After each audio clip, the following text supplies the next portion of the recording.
ఆంధ్రప్రదేశ్ రాష్ట్ర వ్యాప్తంగా ఉన్నటువంటి పెన్షన్దారులందరికీ ఇప్పుడిప్పుడే మరో ఇంపార్టెంట్ అప్డేట్ అయితే వచ్చిందండి.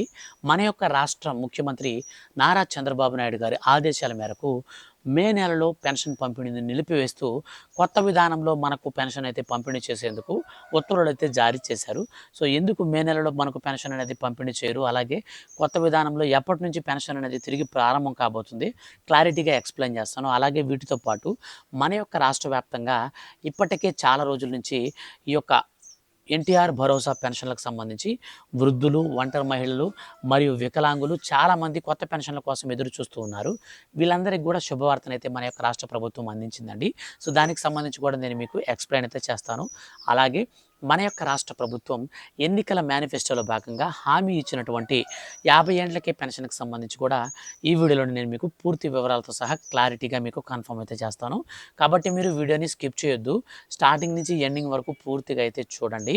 ఈ యొక్క వీడియోని మీరు కంప్లీట్గా చూస్తే చాలు ఈ పెన్షన్లకు మీరు ఎలా అప్లై చేసుకోవాలి, ఎలాంటి ప్రూఫ్స్ ఉండాలి, మనకి ఎప్పటి నుంచి ఈ పెన్షన్లకు సంబంధించి క్లారిటీ అంతా వచ్చేస్తుంది. కాబట్టి కంప్లీట్గా అయితే చూసేయండి స్కిప్ చేయకుండా.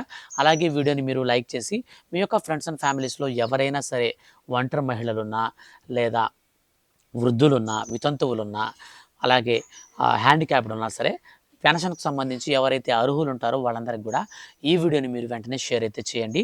అలాగే మీరు వాళ్ళని సబ్స్క్రైబ్ చేసుకోమని కూడా చెప్పండి. ఇక పూర్తి వివరాల వీడియోలోకి వెళ్ళి చూస్తే మన యొక్క ఆంధ్రప్రదేశ్ రాష్ట్ర ముఖ్యమంత్రి సీఎం నారా చంద్రబాబు నాయుడు గారు ఎంతో ప్రతిష్టాత్మకంగా ఎన్టీఆర్ భరోసా పెన్షన్లను ప్రతి నెల 1వ తారీఖునే మనకు పెన్షన్ల పంపిణీ చేయడం అయితే జరుగుతుంది. ఈ పెన్షన్ పంపిణీలో కార్యక్రమంలో భాగంగా అర్హత కలిగిన ప్రతి ఒక్క పెన్షన్ లబ్ధిదారునికి నేరుగా ఇంటి వద్దకే సచివాలయంలో ఉన్నటువంటి ఉద్యోగుల ద్వారా కేవలం 2 రోజుల్లోనే పెన్షన్ పంపిణీ జరుగుతుంది. అయితే మనకు ఈ యొక్క పెన్షన్ పంపిణీలో భాగంగా మనకు వచ్చే నెల అనగా మే నెలలో పెన్షన్ పంపిణీని అయితే మనకు కొంచెం మార్పులు చేర్పులు చేసి సరికొత్త విధానంలో పెన్షన్ పంపిణీకి అయితే శ్రీకారం అయితే చుట్టారు. సో ఈ యొక్క మార్పులు చేర్పులకు సంబంధించి మనం క్లారిటీగా చూసుకున్నట్లయితే మన యొక్క ఆంధ్రప్రదేశ్ రాష్ట్ర వ్యాప్తంగా ఇప్పటికే దాదాపు 63 లక్షల మందికి పైగా పెన్షన్ పంపిణీ అయితే ప్రతి నెల 1వ తారీఖున లేదా 2వ తారీఖున అయితే జరుగుతుంది. అయితే ఈ యొక్క పెన్షన్ సంబంధించి మనం పూర్తి వివరాలు కనుక చూస్తే ఈ పెన్షన్లకు సంబంధించి మనకు గతంలో మాదిరిగా కాకుండా మన యొక్క ఆంధ్రప్రదేశ్ రాష్ట్ర వ్యాప్తంగా ఉన్నటువంటి ముఖ్యంగా పెన్షన్దారులు ఎవరైతే ఈ 63 లక్షల మంది ఉన్నారో ఈ 63 లక్షల మందిలో ఎవరైతే అనర్హులు ఉన్నారో వాళ్ళందరికీ కూడా రీసెంట్లీ మన యొక్క ఆంధ్రప్రదేశ్ రాష్ట్ర ప్రభుత్వం నోటీసులు అయితే ఇచ్చింది.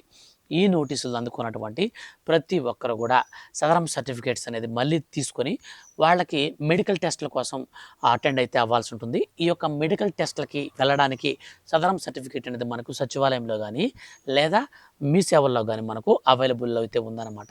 సో ఈ గతంలో మనకు నెలకి ఒకసారి అయితే రిలీజ్ చేసేవారు, కానీ ఇప్పుడు నెలలో ప్రతి సోమవారం, మంగళవారం ఈ 2 రోజుల్లో మనకు మెడికల్ టెస్టులు అలాగే మనకు సదరం సర్టిఫికేట్స్ అయితే ఇవ్వడం జరిగింది. సో వీటిని మనం తీసుకొని మెడికల్ టెస్ట్లు అయితే చేసుకొని చాలామంది వాళ్ళకి సంబంధించినటువంటి అర్హతను అయితే కొంతమంది ప్రూవ్ చేసుకున్నారు. 40% కంటే డిజబిలిటీ ఉంటే సరిపోతుంది, వారికి ఆటోమేటిక్గా ఈ యొక్క పెన్షన్ అయితే వచ్చేస్తుంది అనమాట. ఎటువంటి ప్రాబ్లం అయితే లేదు, అందులో మనం రాజీ పడాల్సినటువంటి అవసరమే లేదు. సో నెక్స్ట్ వచ్చేసి మనకు ఈ యొక్క పెన్షన్లకు సంబంధించి మే నెల పెన్షన్లలో పంపిణీలో భాగంగా గతంలో మనకు బయోమెట్రిక్ అయితే ఫింగర్ అయితే వేసేవాళ్ళు. ఈ ఫింగర్ అనేది కొంతమందికి పడకుండా ఉంటే ఐరిస్ తీసుకొని పెన్షన్ పంపిణీ చేసేవాళ్ళు. సో ఇప్పుడు వచ్చేసి మన యొక్క రాష్ట్ర ప్రభుత్వం ఈ ఐరిసు, ఫింగర్ ఇవి 2 కూడా కొంచెం డివైజెస్తో సపరేట్ డివైజ్ అనేది మనం తీసుకెళ్ళాలి. సో దానికి ప్రాపర్గా మనకు ఇంటర్నెట్ అనేది వర్క్ అవ్వాలి, అప్పుడు మనకు ఆ డివైజ్ అనేది రికగ్నైజ్ అయితే చేస్తుంది. సో వీటిలో మనకు ఏవైనా మిస్ అయిపోయినప్పుడు ఈ బయోమెట్రిక్ కావచ్చు, నెక్స్ట్ మనకు ఏదైతే ఈ ఐరిస్ కావచ్చు, ఏమైనా డివైజెస్లో మనకు మిస్ అయిపోతే మాత్రం ఈ పెన్షన్ అయితే తీసుకునే దానికి చాలా ఇబ్బందులు తలెత్తేవి. సో వీటన్నిటికీ స్వస్తి పలుకుతూ మనకు మే నెలలో కొత్త విధానంలో ముఖ్యంగా ఈ యొక్క పెన్షన్కి సంబంధించి ఒక ఫోటో అనేది తీసుకొని జియో ట్యాగింగ్ అనేది చేసేసి నేరుగా పెన్షన్ అయితే ఇవ్వడం జరుగుతుంది. సో మీరు వేలుముద్ర పడలేదని టెన్షన్ పడాల్సిన పని లేదు, మీ కంటికి ఐరిస్ అనేది మీకు సరిగ్గా కనబడలేదనేసి మీరు టెన్షన్ పడాల్సిన, అస్సలు దిగులు పడాల్సిన పనే లేదు. సో సింపుల్గా మనకు గుడ్ న్యూస్ అయితే మన యొక్క రాష్ట్ర ప్రభుత్వం అయితే ఇప్పుడే ప్రకటించడం జరిగింది. సో మీరు పెన్షన్ అయితే నార్మల్గానే తీసుకోవచ్చు, జస్ట్ మీరు వెళ్ళినప్పుడు ఫోటో తీసుకొని పెన్షన్ అయితే పంపిణీ చేస్తారు. అయితే మే నెలలో పెన్షన్ పంపిణీ ఎందుకు రద్దు చేశారు 1వ తారీఖున అంటే ప్రతి నెల 1వ తారీఖున మనకు పెన్షన్ పంపిణీ ఉంటుంది. కానీ మే నెలలో మనకు వచ్చేసి మే డే అంటే కార్మికుల దినోత్సవం. కార్మికుల దినోత్సవం రోజు సో మనకు ఆ గవర్నమెంట్ కావచ్చు అండ్ ప్రైవేట్ సెక్టార్లో ఉన్నటువంటి కార్మికులందరూ ఉద్యోగులు అంటే ఎంప్లాయీస్ అందరికి కూడా సెలవులు అయితే ఉంటాయన్నమాట. సో ఆ యొక్క సెలవుల రోజున మనకు అంటే ఏ నెల అయినా సరే సెలవు కనుక 1వ తారీఖు వస్తే దానికి ముందు రోజునే ఈ పెన్షన్ పంపిణీ అయితే ఉండాలనేసి మన యొక్క రాష్ట్ర ప్రభుత్వం గతంలోనే మనకు అనౌన్స్మెంట్ చేసింది. అనౌన్స్మెంట్ చేసిన విధంగానే మనకు ఏప్రిల్ చివరి డేట్లు అయితే మనకు పెన్షన్ అయితే ఇస్తారు. 1వ తారీఖు కంటే ముందుగా ఏప్రిల్ 30వ తారీఖునే మనకు ఇంటింటికి పెన్షన్ అయితే పంపిణీ చేస్తారు. సో మీరు అనొచ్చు, బ్రదర్ ఇంటింటికి పెన్షన్ అయితే మాకు ఇవ్వడం లేదు, ఒక వీధిలో ఒక చివర కూర్చొని అక్కడికి రమ్మని చెప్తున్నారు అని. సో ఇప్పుడు సచివాలయం ఎంప్లాయీస్ అంతకుముందు మనకు వాలంటీర్ ఉన్నప్పుడు కూడా సిగ్నల్స్ అనేది మనకు చాలా అంటే చాలా స్ట్రగుల్ అయితే అయిపోయారు. సో ఇప్పుడు చాలా నెట్వర్క్స్ కూడా అంటే మ్యాక్సిమం మనకు జియో కావచ్చు, ఎయిర్టెల్ కావచ్చు, సిగ్నల్ స్ట్రెంత్ అయితే తగ్గిపోయింది. సో మనకు మొబైల్ డేటా ఆన్ చేసినప్పుడు ఆ డేటా అనేది మనకు సరిగా రావట్లేదు. జస్ట్ మనం ఒక వాట్సాప్లో ఒక చిన్న ఫోటో పంపిస్తామన్నా కానీ బఫరింగ్ అవుతుందన్నమాట, తిరుగుతూనే ఉంటుంది, లోడ్ అవుతుంటుంది ఎక్కువగా. సో ఈ ప్రాబ్లమ్స్ అంటే మనకు ఇంటర్నెట్ పరంగా డేటా పరంగా మనకు ప్రాబ్లమ్స్ అయితే ఉన్నాయి. వీటిని కూడా త్వరలోనే సాల్వ్ చేసి ఈ యొక్క ప్రైవేట్ నెట్వర్క్స్తో సంబంధం లేకుండా బిఎస్ఎన్ఎల్ని కూడా మనకు గవర్నమెంట్ అనేది సెంట్రల్ గవర్నమెంట్ అనేది డెవలప్ చేసి 5G నెట్వర్క్ అనేది అన్ని విలేజెస్లో కూడా ఉండేటట్టుగా అందుబాటులో ఉండేట్టుగా ప్లాన్ అయితే చేస్తున్నారు. అది కనుక మనకు వచ్చిందంటే ఈ నెట్వర్క్స్ అన్నీ పడిపోతాయి. అప్పుడు మనకు ఏ ప్రాబ్లం లేకుండా ఎవరింటికి వచ్చినా సరే నేరుగా ఇంట్లోకి వచ్చి పెన్షన్ అయితే ఇచ్చేసి నేరుగా పక్కకి వెళ్ళిపోవచ్చు. సో వీళ్ళు కూడా సచివాలయం ఎంప్లాయీస్ కూడా అదే చెప్తున్నారు. మేము ఒక దగ్గర కూర్చున్నప్పుడు కొంతమంది వస్తున్నారు, కొంతమంది రావట్లేదు, వాళ్ళ కోసం మేము వచ్చిన దాకా వెయిట్ చేయడం, వాళ్ళకి ఫోన్లు చేసి రమ్మని చెప్పడం, ఈ తలకైన పురణి లేకుండా మాకు డేటా కనుక ఏదైనా ప్రొవైడ్ చేస్తే 100% సింపుల్గా మేమైతే ప్రతి ఒక్క ఇంటికి వెళ్ళిపోయి చేస్తామని చెప్పేసి ఎంప్లాయీస్ కూడా అయితే ఇదే ఆశతో ఉన్నారనమాట. అయితే ఇందులో మనకు ఒక చేంజ్ అయితే చేశారండి. సో కొత్త విధానంలో మనకు పెన్షన్ పంపిణీ చేస్తున్నారు కాబట్టి నెలలో మీరు ఈ నెల పెన్షన్ తీసుకోకపోతే నెక్స్ట్ మంత్కి దాన్ని ఎక్స్టెండ్ చేసే ప్రాసెస్ని రద్దు చేశారు. ఎందుకంటే మిగిలినటువంటి అమౌంట్ని మనకు ప్రభుత్వ ఖజానాకైతే వెంటనే పంపించాల్సి ఉంటుంది. సో ప్రభుత్వ ఖజానాకు మనకు వెంటనే పంపించాల్సి ఉంటుంది కాబట్టి మీరు ఏ నెల పెన్షన్ అయితే ఆ నెలలోనే తీసేసుకోండి, మీరైతే డిలే అయితే చేయొద్దు.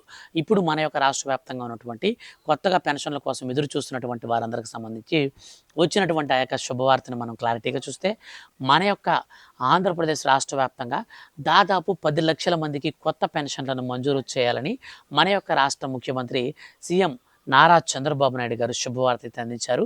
అందులో భాగంగానే ఈ యొక్క 10 లక్షల కొత్త పెన్షన్లకు సంబంధించి ముఖ్యంగా ఎవరైతే ఒంటరి మహిళలు ఉన్నారో వాళ్ళు, అలాగే దివ్యాంగులకు, వృద్ధులకు అంటే వితంతు పెన్షన్, సో మనకు వృద్ధాప్య పెన్షన్తో పాటు వితంతు పెన్షన్ కూడా ఈ 4 రకాల పెన్షన్లకు సంబంధించి రాష్ట్ర ప్రభుత్వం అయితే గుడ్ న్యూస్ ప్రకటించింది. ఇక అదేవిధంగా ఎవరైనా సీకేడియు పెన్షన్స్ మరియు ఏదైనా తలసేమియా కానీ, డయాలసిస్ పేషెంట్స్ కానీ, హెల్త్ ఇష్యూస్, సో మనకు హెచ్ఐవి రోగులు, క్యాన్సర్ రోగులు ఎవరైనా ఉంటే మాత్రం వారికి కూడా పెన్షన్లు కొత్తగా అప్లై చేసుకోవడానికి ఆన్లైన్లో సైట్ అయితే మనకు మే నెలలోనే మన యొక్క రాష్ట్ర ప్రభుత్వం రిలీజ్ అయితే చేయబోతుంది. ఈ మే నెలలో రిలీజ్ చేసిన తర్వాత అందరూ అప్లై చేసుకున్న తర్వాత మనకు జూన్ నుంచే వారికి కొత్త పెన్షన్లు అయితే మంజూరు చేయాలని మన యొక్క రాష్ట్ర ప్రభుత్వం అయితే గుడ్ న్యూస్ ప్రకటించింది. సో గుర్తుపెట్టుకోండి, ఈ యొక్క పెన్షన్లకు సంబంధించినటువంటి కావాల్సినటువంటి ప్రూఫ్స్కి సంబంధించి నేను మరొక వీడియో అయితే చేస్తాను, ఎందుకంటే వీడియో ఇప్పటికే లెంత్ అయిపోతుంది. సో కాబట్టి మరొక వీడియోలో అయితే నేను మీకు ఏమేమి ప్రూఫ్స్ కావాలి, ఏ పెన్షన్కి ఏ ప్రూఫ్స్ కావాలి అనేది ప్రీవియస్గా కూడా ఒక వీడియో చేశాను, మళ్ళీ కూడా ఒక వీడియో చేస్తాను, ప్రాబ్లం లేదు. ఖచ్చితంగా అయితే మీరు ఆ యొక్క అప్డేట్స్ అనేది మిస్ కాకుండా ఉండాలి అనుకుంటే ఛానల్ని అయితే మీరు సబ్స్క్రైబ్ చేసుకోండి. అలాగే 50 ఏళ్లకు సంబంధించి పెన్షన్కి సంబంధించినటువంటి అప్డేట్ చూస్తే ఓబీసీ, ఎస్సీ, ఎస్టీ, మైనారిటీ ఈ 4 తెగలకు సంబంధించినటువంటి వారికి పెన్షన్లకు సంబంధించి మన యొక్క రాష్ట్ర ప్రభుత్వం ఇప్పటికీ చర్మకారులు కావచ్చు, కలుగిత కార్మికులకు కావచ్చు, సో ఇట్లాంటి వారందరికీ నేతన్నలకు కావచ్చు 40 ఏళ్ల నుంచి 50 ఏళ్ల మధ్యలోనే వాళ్ళకి పెన్షన్ ఇస్తుంది. సో అదే విధానంలో ఇప్పుడు కొత్త పెన్షన్లు కూడా మనకు మంజూరు చేయాల్సి వస్తే దాదాపు 85 లక్షల మందికి పైగా పెన్షన్ పంపిణీ ఇవ్వాల్సి వస్తుందని రాష్ట్ర ప్రభుత్వం దీనిపైన మరింత లోతుగా అధ్యయనం చేస్తున్నట్లు వార్తలు అయితే వచ్చాయి. సో ఆయన మరింత అధ్యయనం చేసి వాళ్ళలో కూడా కొన్ని స్పెషలిటీస్ అంటే బీపీఎల్ రేషన్ కార్డు కలిగిన వారికి మాత్రమే ఈ బెనిఫిట్ని అయితే మనకు ఇచ్చే విధంగా మన యొక్క రాష్ట్ర ప్రభుత్వం 50 ఏళ్లకే పెన్షన్లను త్వరలో అయితే మనకు మంజూరు చేయాలని ఉత్తర్వులు అయితే జారీ చేయబోతుంది.